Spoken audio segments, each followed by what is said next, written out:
Tuanze kwa sala. Kwa jina la Baba na la Mwana na Roho Mtakatifu. Amen.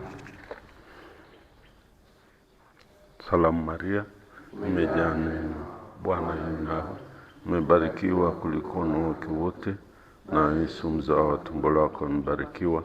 Maria mtakatifu, mama wa Mungu, utuombee sisi wakosefu, sasa na saa ya kufa kwetu. Amen.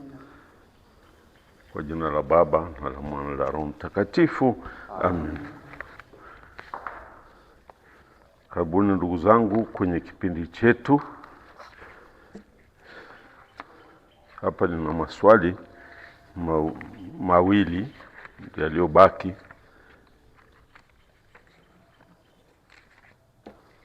Moja ni kuhusu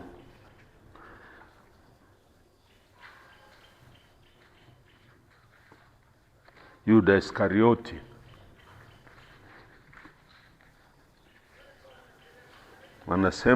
Swali linasema hivi: katika Matendo ya Mitume sura ya 1 aya ya 18, anaandika, basi mtu huyu alinunua konde kwa ijara ya udhalimu, akaanguka kwa kasi, akapasuka matumbo yake yote yakatoka.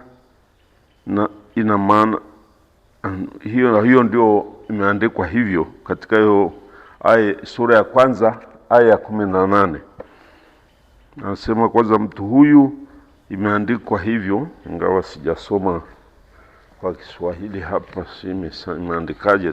Tuangalie sura ya 1, Matendo ya Mitume sura ya 1 aya ya 18.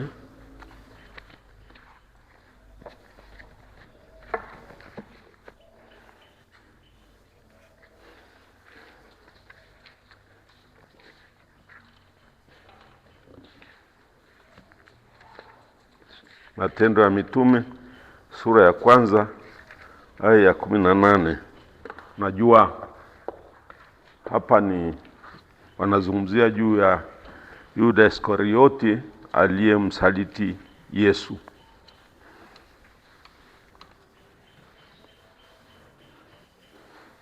Siku zile Petro alisimama kati ya ndugu waliokutana huko, walikuwa kadiri ya watu 120, akasema, enyi ndugu, andiko aliloagua Roho Mtakatifu kwa kinywa cha Daudi kuhusu Yuda lilipaswa kutimia.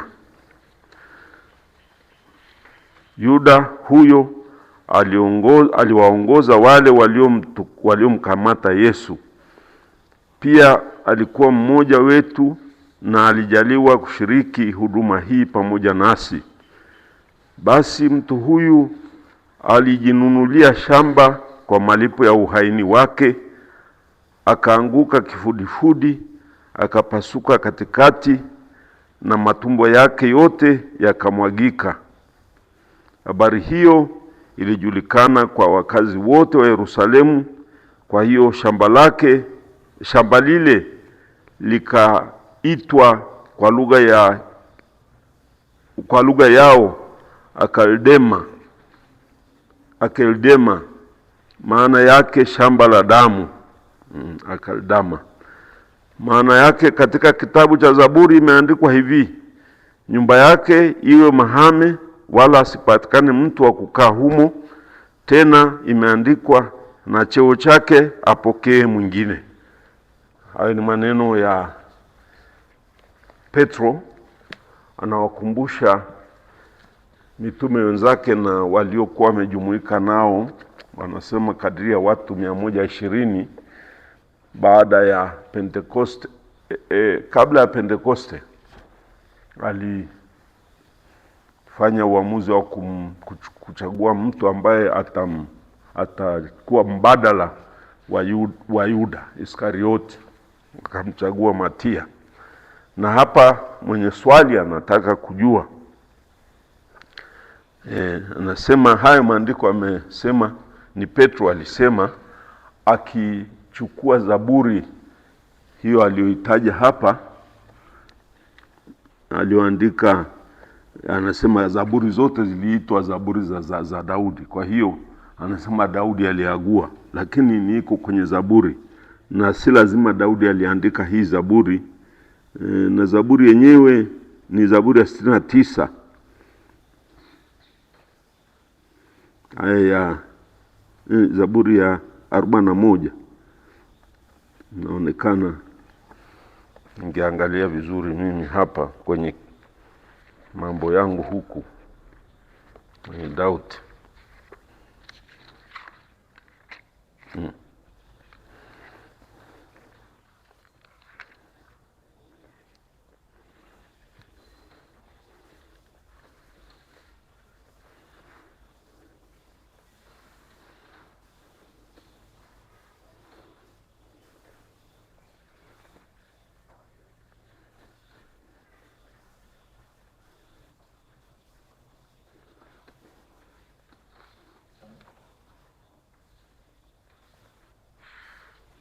Nimeandika nini hapa? Kwenda wapi tena? Sorry. Zaburi ya 69, Zaburi ya 69 aya 26. Ndio anavyoichukua huyu. Sasa anauliza, ina maana, anasema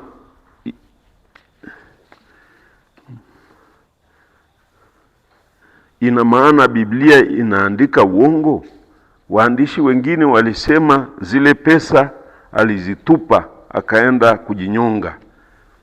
Hili la matumbo limetoka wapi? Ndio swali lake. Maana kuna kama kukinzana kwa habari hii. Na katika Injili ya Mathayo ambapo anatoa habari hiyo, Injili ya Mathayo sura ya 27 aya ya 5 mpaka 10, ndio tunapata habari za yaliyomfika huyu Yuda Iskarioti. Sura ya 27 aya ya 5 mpaka aya ya 10 tunapata habari zake yaliyompata huyu Yuda. Katika Injili ya Mathayo anayetupa habari hizi, anasema Yuda aliingia hekaluni kwenye chumba cha Sanhedrin, cha baraza la wakuu wa Wayahudi, akarudisha zile pesa alizopewa, vipande vya fedha 30, na aliwapatia, akasema sina hatia na damu ya mtu huyu, hasa baada ya kuona Yesu amehukumiwa kifo. Na hakutegemea kwa kweli, unfortunately alifikiri Yesu asingeweza kuuawa, lakini alipoona Yesu amehukumiwa kifo alikuwa amekata tamaa kabisa, na akaleta zile pesa alizopewa akawatupia sakafuni. Akawaambia, hizi pesa na mimi sizitaki, na sina hatia juu ya damu ya mtu huyu na nataka kumuua. Ndivyo anavyotueleza Mathayo sura ya 27 aya ya 5 mpaka ya 10. Na walichukua zile pesa, au wakubwa,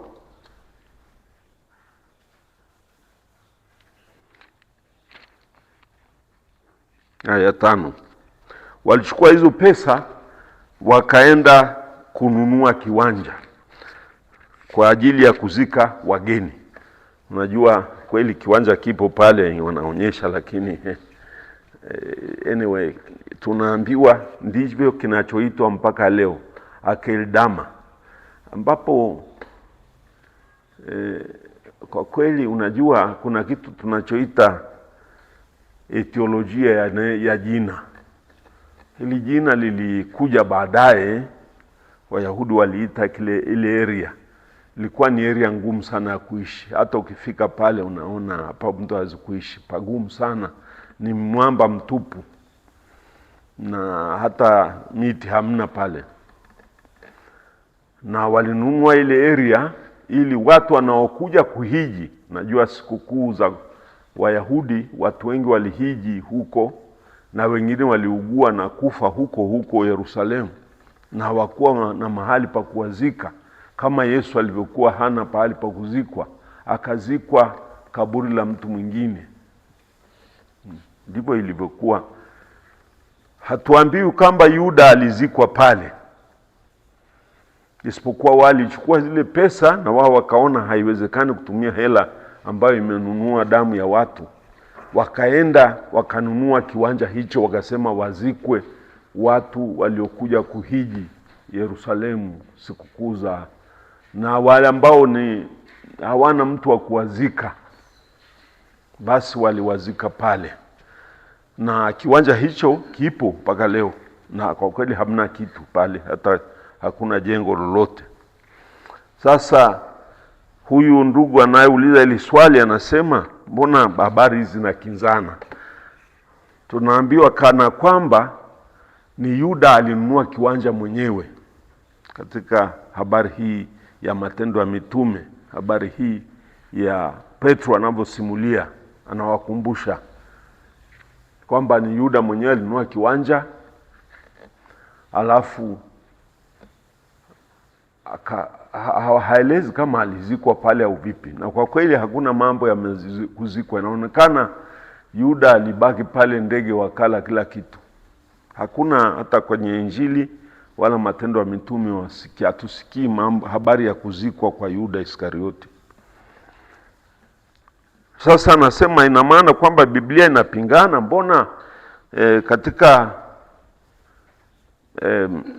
hii habari ya Matendo ya Mitume aya ya 18 sura ya kwanza, ni Yuda alinunua kiwanja kile,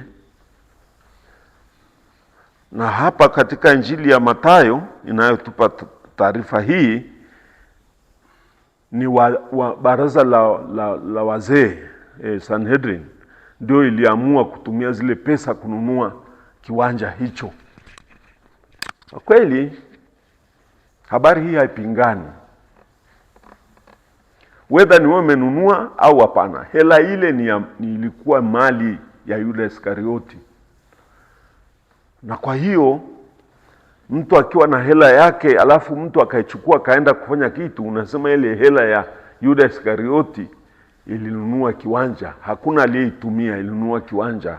Taarifa ilikuwa hiyo kwamba yeye hata kama alizitupa hata kama yeye ni actually yende alinunua kile kiwanja, lakini hela zake ndio zilinunua kile kiwanja, na taarifa hiyo ilikuwa inaendelea kuzungumzwa.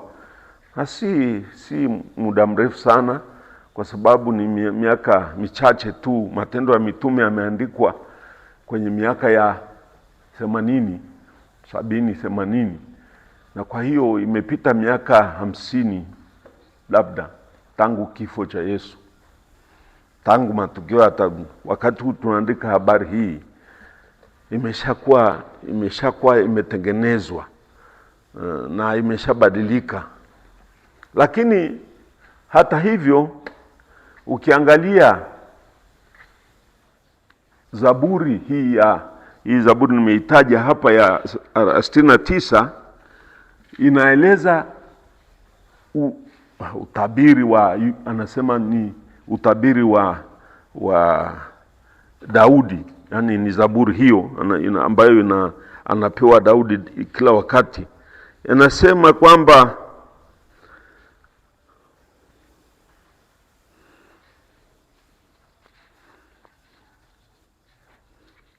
niseme pale anaitaja huyu Petro, nyumba yake iwe mahame na wala asipatikane mtu wa kukaa humo. Tena imeandikwa, na cheo chake apokee mwingine. Hapa wakati anasema haya maneno, na ilikuwa hivi katika Injili ya Mathayo, mara nyingi alichukua taarifa za Agano la Kale akaziweka pamoja na taarifa za wakati husika ili kuonyesha yametimia. Kwa hiyo hapa amechanganya mapokeo aina mbili. Huyu Luka ameandika Matendo ya Mitume, amechanganya matokeo aina mbili.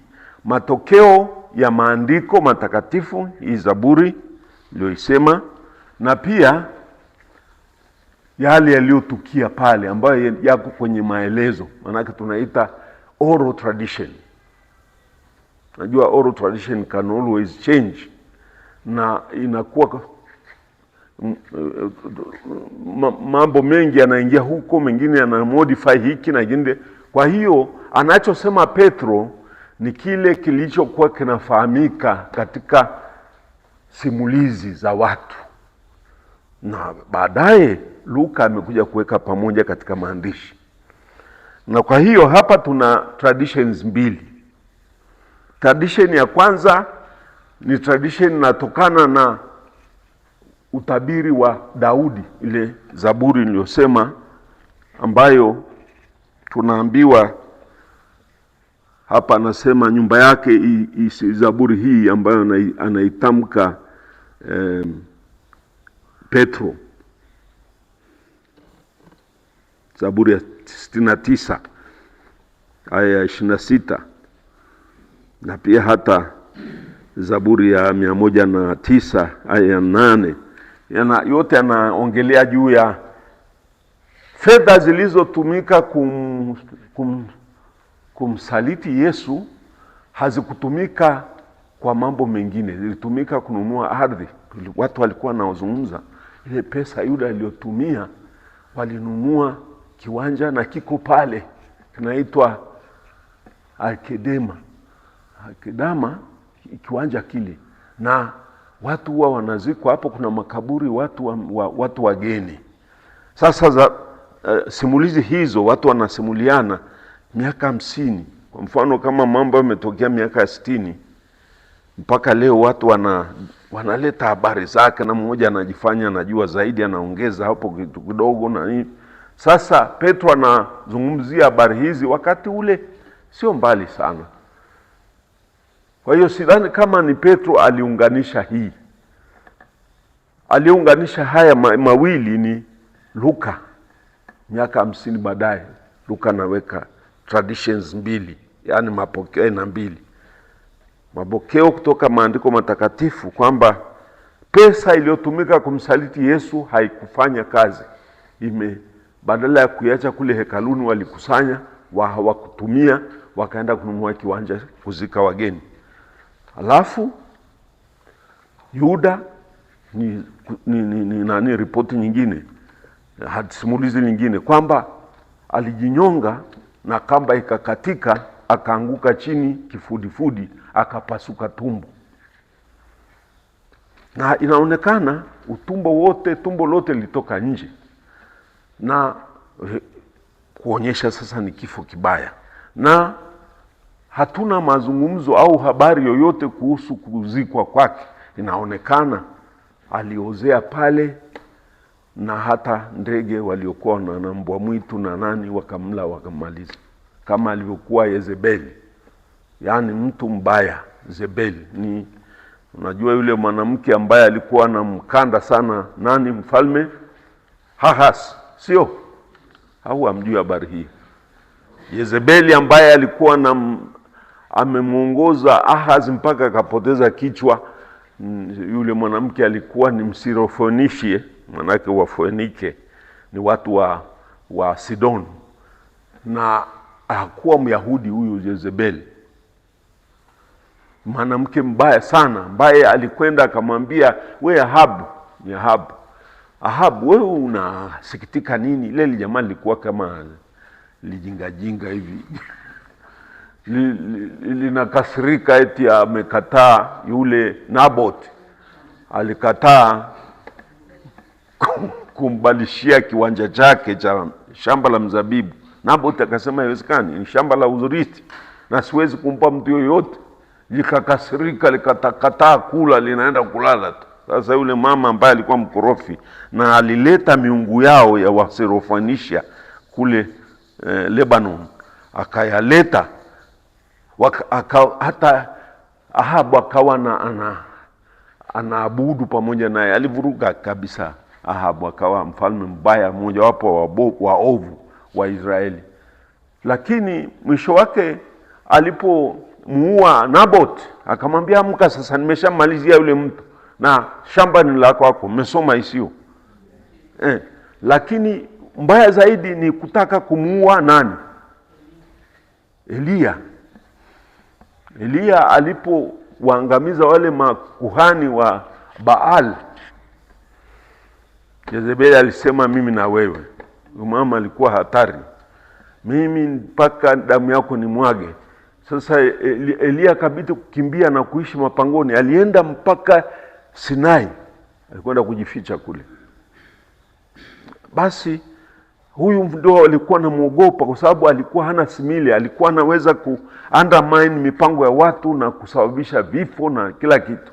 Alikuwa mkorofi, mjanja, na akaongoza the Northern Kingdom, Israeli ya kaskazini. Yule mumeo alikuwa kama sanamu tu, alina akili sawa sawa, limeshatekwa nyara na yule mama. Basi huyu mama alitabiriwa na Elia kwamba wewe utakufa kifo kibaya, na kama ulivyomuua Naboth na kuchukua shamba lake la mzabibu, wewe utakufa tena mlangoni mwa Yerusalemu. Utakufa pale mlangoni na mbwa watalamba damu yako. Na kwa kweli ilikuwa hivyo. Jezebeli alikwenda akaanguka huko Yerusalemu kwenye mlima, kwenye gate iliyokuwa kubwa ya kwenda Dameski, maana unaitwa the Damascus Gate. Akafa pale na mwili wake uliliwa wote na mbwa mwitu. Laana. Kwa hiyo ni inakuja kwa, yani a conspirator, mtu ambaye ana conspire mambo, mtu mfitini, mtu anatumia mbinu kuangamiza wengine. Mtu wa namna hiyo adhabu yake ni aina hiyo. Hata kuwa namzisha, atakumzika, na ndio laana ilikuwa kwenye Biblia ya namna hiyo. Kwa hiyo hata huyu Yuda aliyemsaliti mtu aliyekuwa wa karibu, mtu asiyekuwa na hatia kama alivyokuwa Naboth, sasa pia huyu mama ni aina ya Yuda ambaye atakuja kufa kifo cha kibaya. Na wanasema pia matumbo yake yalipasuka yakaenea kwenye streets, in the streets, and the dogs, kunes, the god dogs came and wakalambalamba na kunywa damu yake kila kitu na kula mifupa yake, and she simply disappeared like that. Hiyo ndio simulizi. Kwa hiyo kulikoko Wayahudi, they don't lose these stories, they used to tell them. Sasa kwa hiyo kuna combination ya mambo mengi, kwamba kweli Yuda alikuwa amekufa hivyo au alichukua mfano wa Jezebeli. Na nielewa sio mfano wa Jezebeli kulinganisha na mtu mfitini, mtu anayemwaga damu isiyo na hatia, the same. So Yuda, hii simulizi hili linaweza kuwa pia linatokana na mapokeo ya namna hiyo. Na hiyo katika huyu Luka, mwandishi Luka alipokuwa anaandika Matendo ya Mitume, alitumia combination ya traditions, tunaita ni mapokeo mbalimbali. Mojawapo ni kama hili la akisoma Zaburi ya hii Zaburi ya 69, anasema ni Daudi alitabiri hivyo kwamba mtu huyu hatakuwa na mahali, hatakuwa na urithi, na hata hapa ameandika maneno makali, na kwamba yeye asipatikane mtu wa kukaa humo, hata nyumba yake itakuwa mahame, na tena cheo chake atapokea mwingine. Kama alikuwa na cheo, hatakuwa na cheo hicho. Ndio Zaburi nasema hivyo, mtu ambaye ni mbaya, msaliti. Sasa Yuda tunaambiwa na mapokeo ya wakati huo, wakati matukio ilitokea, tunaelezwa kwamba Yuda alikwenda hekaluni akatoa zile pesa, na wale wazee wa baraza wakasema, sasa tufanyaje? Hizi pesa sio zetu, tumeshazitoa. Na tumeshatimiza ahadi zetu kwamba tutamwangamiza. Kwa hiyo haziwezekani, hakuna mtu anaweza kutumia. Kwa hiyo wakaamua basi tukanunue kiwanja hapo Alkedama, tukanunue kiwanja pale kiwe tunazika watu ambao wamekosa mahali pa kuwazika na wasiojulikana. Wakanunua kiwanja kile, na kwa hiyo pesa ile haikutumika kwa jambo lolote lile. Ni kiwanja ambacho ni kwa ajili ya wafu wasio na mahali. Manake ni mahali ambapo mtu hawezi kuishi. Na ndivyo kilivyo. Kwa hiyo hapa Biblia haipingani, ni kuitambua tu. Haipingani. Ni kutambua hapa kwamba tuna traditions aina kadhaa zinazotupa hii simulizi. Hii habari ambayo Petro anaeleza wenzake kuwakumbusha. But the stories were going around them. They knew something about it. These were the stories. Ni simulizi, manake unaweza kuwa kitu kinatokea hapa, kwa kweli kuna kuweko na habari nyingi. Huyu anatia chumvi upande huu, huyu anatia chumvi upande huu, huyu anatia kule. Mwingine anaweza kuwa realist objective, akasema simulizi, kweli mimi nilikuwa pale, kwa kweli Yuda alianguka, alafu hakuna mtu, kwa sababu waliuliza nini na nini, wakaambiwa kwamba huyu jamaa ndiye aliyemuuza Yesu na nini, watu wakamkimbia. Lakini hawajui labda kuna mke wake alikuja kumzika. It's not told anywhere, because we are not told anything about his wife. Sio kwamba alikuwa na mke, alikuwa na mke wake na alikuwa na watoto. Tunasahau hayo. Sasa, but these are not told because they are not important for our salvation. Nasema hivi, hakuna kitu kinachoandikwa kwenye Biblia kama si muhimu kama ni muhimu kwa ukombozi wetu, lakini kama si muhimu haviandikwi. Kwa hiyo pengine ndugu zake walikuja kumchukua pale, lakini is not told. Kitu kinachoelezwa ni yale yaliyotukia, kwamba alijinyonga. Alafu sasa kupasuka matumbo na mambo mengine ni simulizi zilizokuja katika kueleza habari hizi. Pengine hata kutisha watu, msisalitiane, ukasababisha kifo cha mtu asiye na hatia. Basi hiyo ndio nataka kusema tu. Huyu ndugu anayesema Mathayo anatupa simulizi moja, na Petro anakuja kutupa simulizi ambalo limeshaongezeka kwa vipengele mbalimbali. Luka anaandika, Mathayo anasimulia yale yaliyokuwepo, so simply. Na wote wawili ni distance ni kubwa kuanzia matukio yenyewe. Kwa hiyo tusifikiri kwamba ni mtu anayesimulia, au tuseme Petro alikuwa ameona hivi vitu vyote. I don't think so. Na hata kama Petro aliona, anayeandika sio Petro hapa. Anayeandika ni Luka. Miaka 50 imepita. Kwa hiyo tuelewe hivyo, sio kwamba wanapishana. Hata maandiko hayapingani, they never go against each other, hapana. Nadhani imeeleweka. Kuna swali lingine linasema,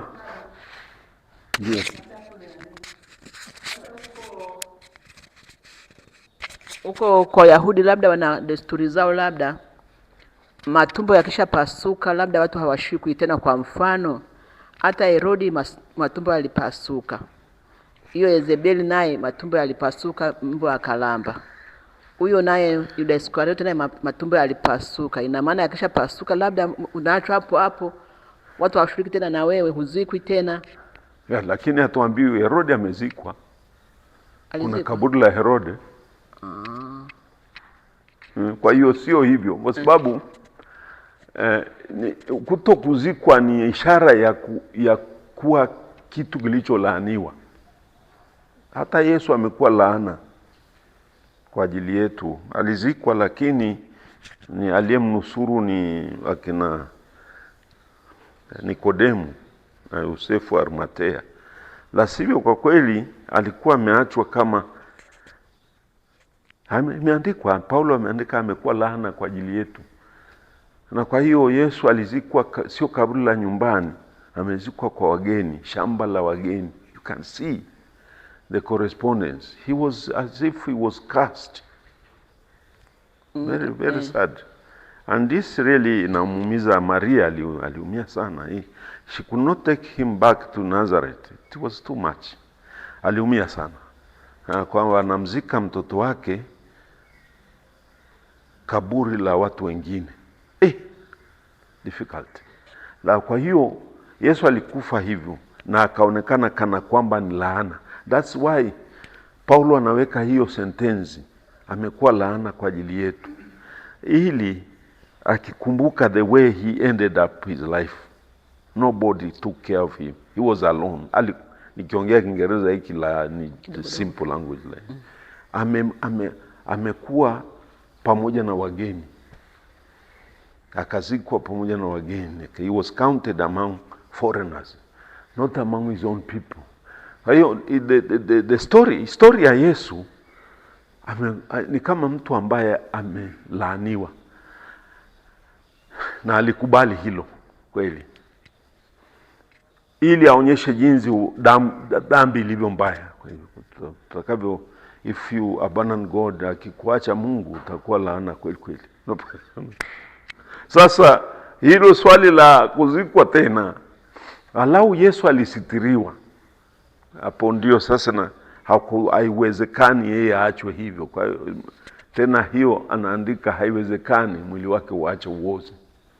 Kwa hiyo alisitiriwa, na kule kuzikwa katika kaburi la wageni ni anticipation. Si anticipation kwa Kiswahili ni nini? Is an anticipation of the resurrection.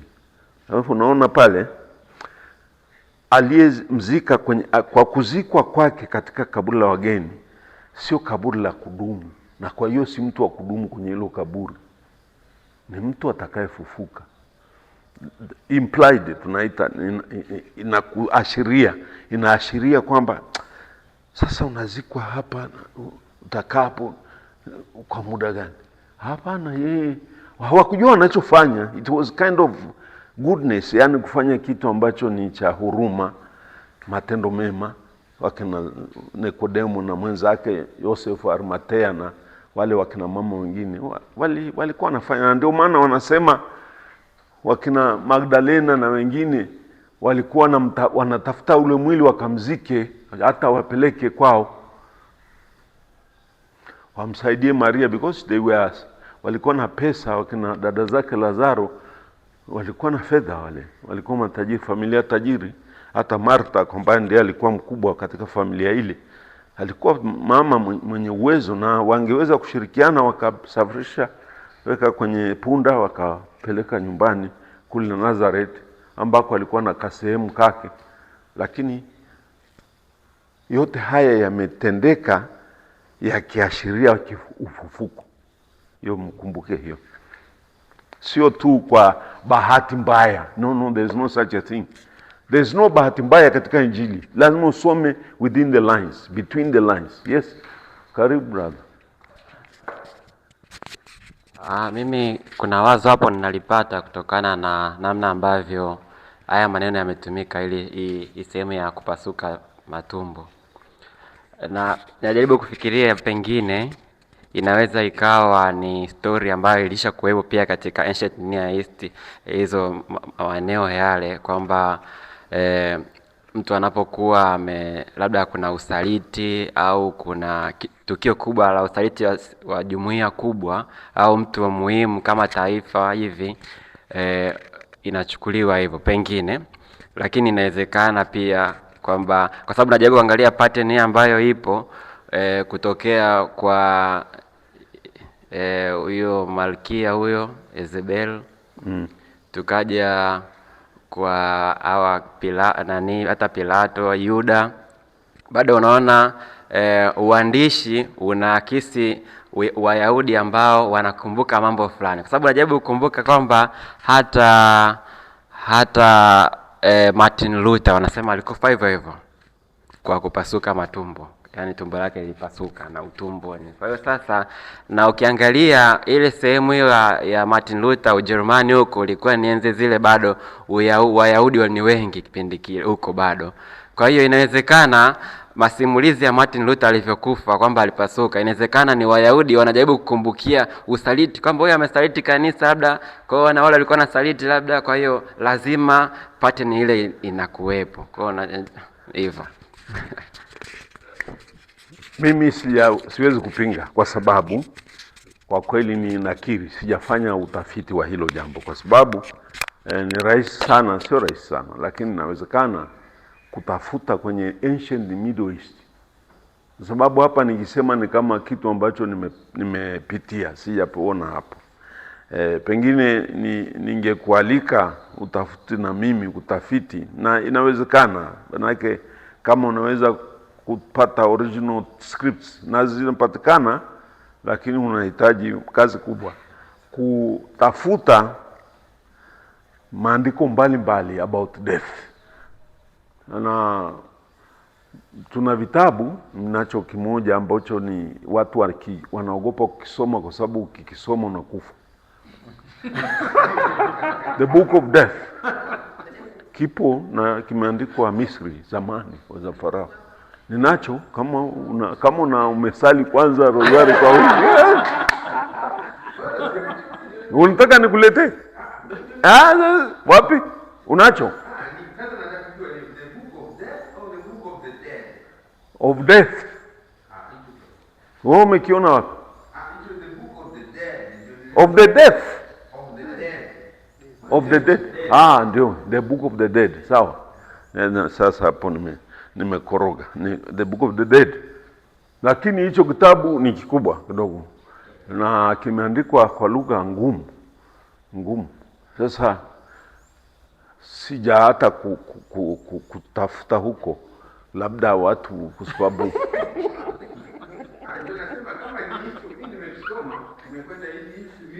sasa nitaangalia kama ni hicho au ni kingine, kwa sababu hicho unaweza kusoma modern, is the modern, kwa sababu sidhani kama ni rahisi kukisoma hicho ninachosema, ni kigumu sana, kwa sababu hata lugha yake ni archaic, lugha ngumu. Kwa hiyo labda vitabu vya namna hiyo unaweza kupata kitu, lakini hatuwezi kupresume tu kusema kwamba ilikuwa desturi. Hapana, tuanze na Biblia.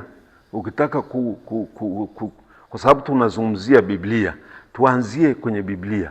Mambo ya the ancient Near East is more complicated. Lazima uanze ni mbali.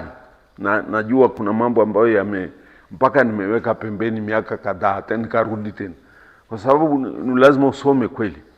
Lakini sisi tunayo Biblia ambayo ina tayari simulizi kama hizo. Sasa Wayahudi hawakutafuta walisema nini au nini. Tuseme tu ni kwamba sio ilikuwa wao wanajua punishment of sin, yani heinous crime, ambayo ni heinous crime, ambayo ni tukio baya la ukatili au la jambo ambalo umemfanyia mtu au kuua watoto, kitu kama hicho. Lazima uwe na categories za listi ya makosa ambayo heinous, manake ni yanachefua, mabaya. Unaua mtoto mchanga kama bado unasikia huko, ambaye hawezi hata kukujibu au hausiki, unamkatakata. Halafu unapika nyama zake unakula. Watu wamefanya Ujerumani huko. Wakati ule nikaogopa hata kwenda huko. Sasa mambo ya namna hiyo. Sasa ukatili wa namna hiyo katika Biblia tunaweza kusoma hiyo tulioeleza hapa, kwamba adhabu yao ilikuwa labda unavyosema association, yes, kwamba walikuwa napasuka matumbo. Na wengine hasa ilikuwa mbaya sana kulamba damu yake na kula nyama yake na kuponda mifupa na ndege wanakula. Ilikuwa ndio waliokuwa niona ni adhabu ya mwisho, ni kama hukumu ya mwisho kwa mtu mbaya, mtu mbaya. So ndio nilikuwa nasema hapa kwamba katika Biblia inaonekana, we should not draw a conclusion Ndio maana nadhani umenisikia nasema inawezekana, kwa sababu usio kasema tumethibitisha mtu aliyefanya lazima. Kuna wengine wamethrive, wamekuwa matajiri waliofanya mabaya namna hiyo. Perhaps tunaweza kutoa manake mtu kama, natoa mfano, mtu kama Daudi alifanya mabaya si tofauti sana na alichofanya Yezebeli, na msini wa Yahudi akinisikiana ni uwa pale pale. Lakini Daudi alimuua Uria. Can imagine? Fikiria kifo cha Uria ambaye amechukua mke wake si halali, alafu aka device namna ya kumfanya akaende halali na mke wake, lakini yaliposhindikana aka device kumwandikia barua apeleke auawe huko, tena akatoa instructions awekwe kwenye sport ambayo mapambano ni makali au afe. Hiyo crime ni betrayal. Ni kama Yesu nitaenda kuwaonyesha alipo ule bustani ya Gethsemane. So mimi naona lakini hatusiki kwamba Daudi alipasuka matumbo. Kwa hiyo si rahisi na Daudi alistahili kupasuka matumbo. Mbona yeye mwenyewe alijihukumu akasema huyu mtu Nathan alipomwambia mtu huyu aliyekula yule kondoo wa yule maskini ni wewe, na alikusha sema mtu huyu akamatwe na auawe mara moja. Sasa akaambiwa ni wewe sasa. So kwa hiyo we cannot say for certain kwamba adhabu watu walikuwa wanaotenda hayo walikufa namna hiyo, ila kama walitubu waliweza kuokoka, nafikiri, kwa sababu hata yule mtoto aliyezaliwa na Bathsheba, mtoto wa kwanza, alikufa, na there was no compromise on that. Alikufa, a cursed child, alikufa. Daudi akajaribu kuisali na kutubu na kufanya toba na kujiweka garagara kwenye mavumbi, kwenye majivu. It was useless. Akamwambia mtoto utakufa. Kwa hiyo kuna adhabu ziko hivyo, na ukweli tu ni kwamba wanaotenda matendo hayo wanapata madhara makubwa. Sasa the details nasema siwezi kuwa na uhakika, isipokuwa kwenye Biblia tunaambiwa watu wanaotenda hayo wanapata mwisho wao ni kama unafanana. Siwezi kusema kifupi, unafanana. Karibu. Asante Father. Namna vile Mungu alikuwa anampenda Daudi, pamoja na hayo tena wanaume walivyo na akili zao, akamuoa tena yule mwanamke. Unaona hapo, akamuoa tena, yani ameshamuoa, ameomba, amelia, akamuoa tena. Mimi sijui naionaje. Sasa wait. Ni sawa. Kwa kweli kitendo cha kumchukua Bathsheba kuwa mkewe ni kitendo cha huruma. Yes, kwa sababu he was not obliged. Katika mapokeo wakati ule hakulazimika kufanya hivyo. Amezaa naye, lakini what is it? Kwani sasa tuende kisheria. Kwani Sara alifanya nini? Tena yule mimi sikuenda mbali, lakini Sara alichomfanyia yule mama na mtoto wake nacho ni very cruel. Kibaya. Akamwambia Abraham, fukuze wapi? Abraham, he was shocked. What kind of cruelty is that? Not only men, women are terrible. And sasa kama mambo ya wivu. Sasa yule aliweza kumwambia yule mama the Egyptian slave ambaye amezea kuwa na mtoto, na maandiko yana dramatize vibaya sana mpaka unajisikia vibaya. When I read that section I really very bad, najisikia vibaya kwa sababu Mama ni kijana, ni mdogo, hana msaada wowote, wanakupatia tu mikate miwili na maji, kwenda na katoto kadogo, baby. Na unaona anavyosema anahangaika jangwani huko. Akafika mahali akasema, let me die but I don't want to see my boy dying. Akaenda kumweka chini ya mti pale, akakaa kwa mbali angoje afe na yeye afe. What? This is very dramatic, eh? Sasa baadaye hata hatuambii kwamba Abrahamu alikwenda kuwatunza everything. Hakuna. Sasa kwa hiyo mimi nafikiri Sara alifanya kitu kibaya sana, wivu ule, na alitakiwa pasuke matumbo, lakini atakuja mama uniombee unirui. Lakini nataka ku driving a point kwamba sometimes hilo ni swali kubwa, na nimeulizwa sehemu mbalimbali, ila fadha matukio fulani ambayo yanapaswa kufanyika ili makusudi ya Mungu, mpango wa Mungu utimie. Hakuna compromise. Hata kama mimi unakufa, hakuna kitu kinachoweza kuzuia mpango wa Mungu. Hiyo ndio ujue tu. Na kama Mungu amepanga hivi, hata mngefanya nini, nchi nzima inaangamia, mpango wake ufike, utimie. Sasa yule mama pamoja na mtoto sio mpango wa Mungu, na kwa hiyo hakuna adhabu iliyotendeka. It was not his. Alimwambia ni ukosefu wa imani kwa wahusika, manake Sara na Abrahamu walikosa imani. Lakini manake alishawaambia mtapata uzao kutokana na nyinyi wenyewe, sio? Alishawaahidi kwamba hakika nawaambia mtapata uzao kutoka viuno vyenu, sema hivyo. Lakini they still doubted. Abrahamu ameshafika miaka 90. Mke Abrahamu alikuwa na miaka 100, I don't know what is it, na mke 90. Sasa hali yao mbaya.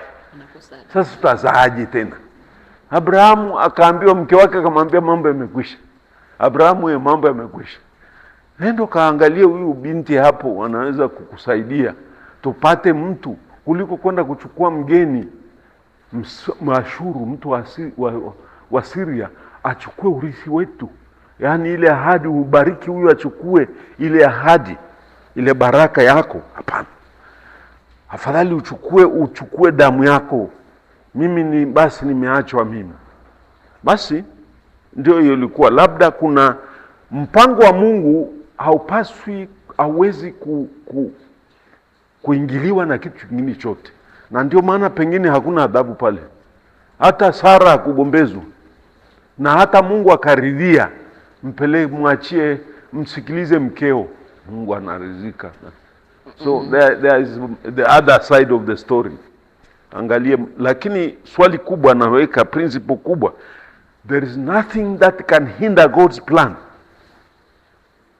Lengo la Mungu litimie, na hakuna kitu kinaweza kuzuia.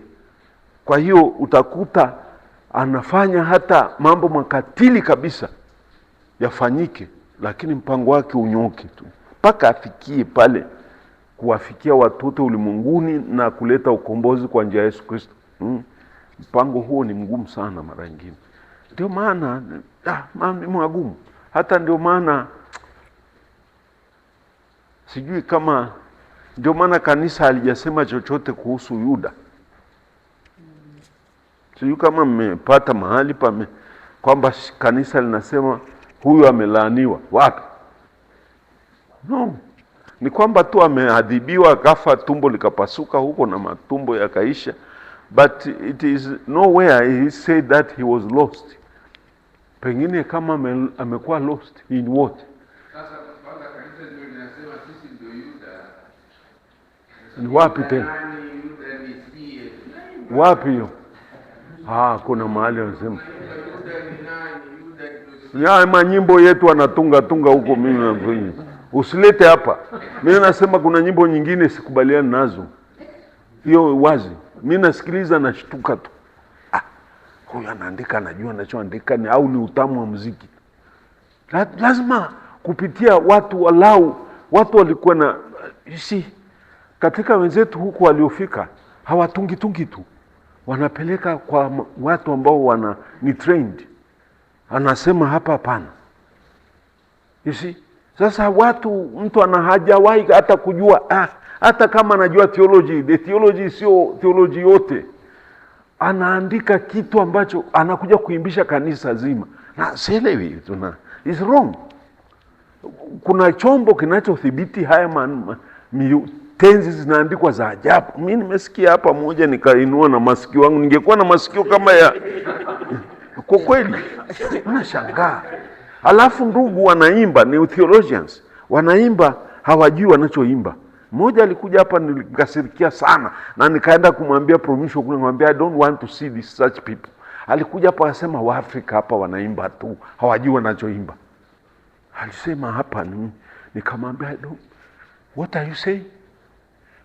Nikamwambia don't think Africans are stupid. And that's the attitude you have. The bigotry you have is that Africans do not think. You come from Europe to tell us that we don't know what we are singing. That's great insult. Nilimwambia hapa, kamwambia we know what we are singing. Nikajidai nikasirika sana. Na akasema I'm sorry, I did not know that you are listening. Kamwambia listening kwa sababu hiyo ni sisi na sisi tunaimba. Mmoja alisema kitu kingine tena hivi karibuni. I was not happy. Why do you say that anawe uko hapa? You are a priest and you allow these things to happen. Wewe mwenyewe. Let us stupid we are basi. Lakini kuna mambo ambayo kwa kweli tuwe tunachuja. Waandishi wale watunzi, wewe bwana, wewe mtunzi. Mkitunga hata kumconsult one whom you rely, you have confidence kwamba anajua theology and even the biblical context. Alafu anaangalia ile text anasema that's okay.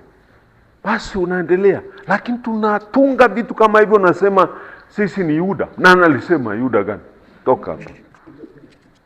Hapana. Mimi sio Yuda mimi. Hapana. Sasa ulikuwa na swali tuende. Sio swali, nataka nimalizie pale kwa Sara. Ishmaeli alikuwa ni mkubwa. Kwa hiyo nadhani kwamba na Isaka alikuwa ni mdogo.